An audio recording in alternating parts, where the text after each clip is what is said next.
After my Fight Club video, a lot of you asked me to keep going with David Fincher. We all sing, we all dance and crap at the world. And I get it. Fincher doesn't just make movies, he builds mechanisms. So today we're talking about Se7en. And I know, everyone respects this movie. Everyone knows the ending. Everyone knows the line. Everyone knows the box. What's in the box? What's in the box? But every time I rewatch Se7en, I realize something uncomfortable. The ending isn't the most disturbing part. The disturbing part is that it was never a chase, because Se7en doesn't feel like a mystery you solve. It feels like a route you're forced to walk. And once you notice that, the entire film changes. John Doe didn't need an escape plan. He needed an ending. And he needed the detectives to deliver it. Before John Doe even fully enters the story, Se7en already traps you. Not with plot, with pressure. Pressure! This city doesn't feel like a setting. It feels like erosion.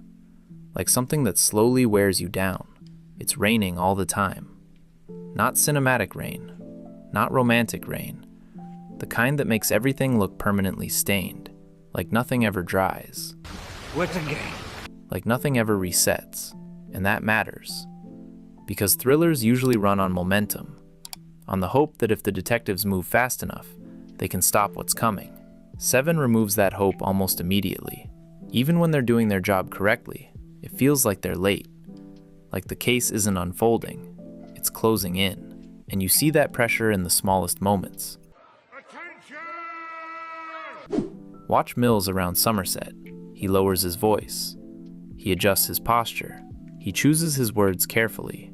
He's not just solving a case. He's trying to become the kind of man who belongs in this city.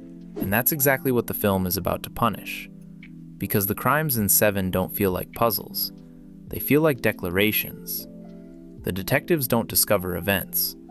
They arrive after intention has already hardened into reality. So before the killer even shows his face, the rules are clear. This isn't a place where you win. This is a place where you endure.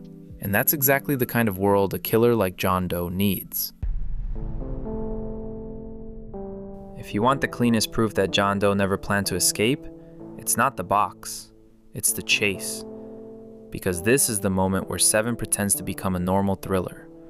Tight stairwells, dirty corridors, dark rooms, breathing, footsteps, panic. For a moment, it feels familiar. Like the detectives finally broke the pattern. Like they got lucky. And then the movie shows you the truth. John Doe has the advantage. He has a clear shot. He could kill Mills right there. One decision. One trigger.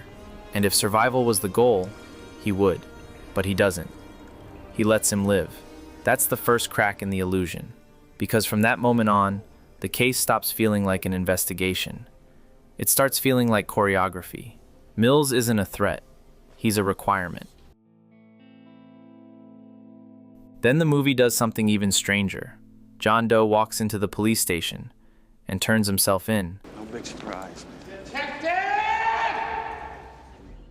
That should release tension. Instead, everything tightens. Because he doesn't walk in like someone who lost. He walks in like someone who arrived. Calm, controlled. The station doesn't feel like a victory. It feels like a stage change. And the offer he makes is the final proof. Not escape. Continuation. He tells them there's more. And they can't refuse. Not as cops. Not as human beings. Because if they don't follow him, and someone is still alive, that becomes their failure. So he doesn't need to run. He just needs to move them forward. And that's when we get the car ride. 3 men, 1 road.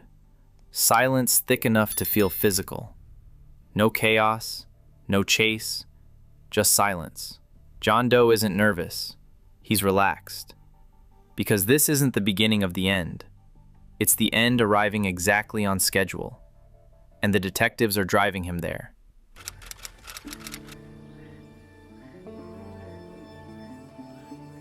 At this point, it's easy to say John Doe wins because he's smarter than everyone else. But that's not what makes Se7en terrifying. This isn't a battle of intelligence. It's a battle of temperament. Because Somerset and Mills aren't just detective archetypes. They're variables. And John Doe knows exactly how to use them. Somerset is what happens when you stay in a place like this too long. Calm, precise, controlled. But underneath that control is something heavier than fear. Resignation. The quiet kind. The kind that makes you expect nothing good and prepare for nothing better. That's why he reads. That's why he keeps distance. That's why he's already planning to leave. He understands what this city does to people. Mills is the opposite. He reacts. He accelerates. He believes in momentum. In most thrillers, that energy is heroic. In Se7en, it's predictable. Because John Doe doesn't need to overpower Mills. He just needs to keep him emotionally engaged. Keep him invested. Keep him personal. You see it in the smallest moments. How Mills lowers his voice around Somerset.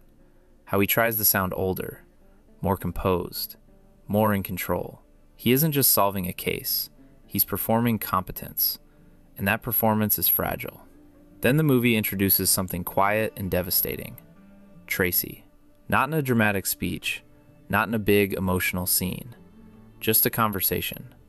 She tells Somerset she's pregnant, and Mills isn't even there. But suddenly, the entire case shifts. Because now this isn't just about catching a killer. It's about a future that hasn't happened yet. And John Doe understands something Mills doesn't. If you want to break a man like this, you don't attack his body. You attack the story he's telling himself about who he is. And once that story cracks, everything else follows. Mills wants to be the man who protects his world, the man who restores order, the man who wins. John Doe doesn't challenge that. He weaponizes it. And Somerset sees it. Too late. Because Somerset isn't the hero of this story. He's the witness. The man who understands the trap as it closes. This case doesn't end with a clever solution. It ends with pressure. And once the plan is built around who you are, you don't escape it. You complete it. By the time Se7en reaches its final stretch, it doesn't feel like the movie is building toward a twist. It feels like it's tightening toward something that was always there. And that's why it still works even when you know what's inside the box. Because Se7en doesn't rely on surprise. It relies on inevitability. The film has been conditioning you from the beginning. With the rain, with the decay, with an investigation that never feels like progress, only commitment, and with a killer who is never afraid. John Doe is calm the entire movie. Not because he thinks he's untouchable, because he knows the structure is locked. Even the location tells you the truth. The film leaves the city. It moves into open space. No walls, no noise, no crowds. And it's still suffocating. Because the city was never the prison, the design was. 3 men, 1 road, 1 ending. And when the moment comes, Mills doesn't fail because he's weak. He reacts because he's human. And that's the real horror of Se7en. Not that a killer is evil, but that a story can be built so precisely that the ending stops feeling like a choice. John Doe doesn't win by escaping. He wins by completing the structure. And the most disturbing part? The movie makes it feel like there was never another possible ending. If you enjoyed this breakdown, subscribe. If you like structured thrillers, psychological tension, and stories that feel engineered instead of random, you're going to like what's coming. And let me know in the comments, did John Doe win